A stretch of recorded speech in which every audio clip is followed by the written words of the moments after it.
So your question there is it okay for healers to be expected to provide full 25 might and fury among other boons? I can understand from a game design perspective where, it makes sense to spread that load amongst other people. And over the past few years, healers have definitely been more power crept compared to a lot of other builds in Guild Wars 2. A lot of just key things about group composition, boon access have been concentrated into them. And obviously it makes them quite overpowered compared to a lot of other builds in Guild Wars 2. But having those builds be overpowered does make forming groups much easier.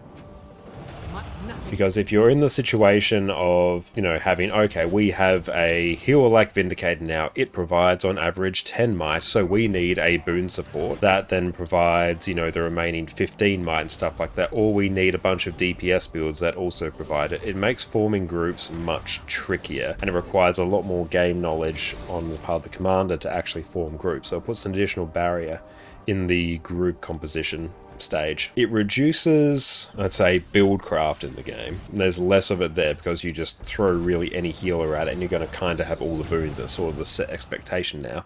And it's kind of the reality that they're balancing around. But it does make actually forming groups and making the game much more class agnostic, much more of a thing. So you can kind of just bring whatever class you want to almost any encounter in Guild Wars 2 and it's going to work just fine. So overall, I think that is a net positive. It reduces the uniqueness of certain builds, but I think overall it is a better system than the alternative where you need very specific combinations of builds to actually get your full boon coverage. Because reality is, Guild Wars 2 is in a state where you are just going to expect that boon coverage in group content now. That's what the game is built around. If there is a chance that the healer can just cover everything in terms of the key boons, and obviously you get your boon DPS to provide the other key boon and then a few supplemental boons. That's what people are going to expect, and it's going to make overall forming groups much easier. Because if you're in the situation of, yeah, okay, we have heal Vindy, and then, okay, I need 15 stacks of might, so you know what, I'm actually going to need,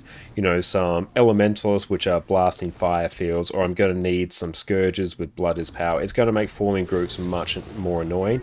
Whereas now you can bring any class, you can bring a healer, because they basically all provide, max coverage of their boons, and if they don't, they usually get tuned and bounced to that point.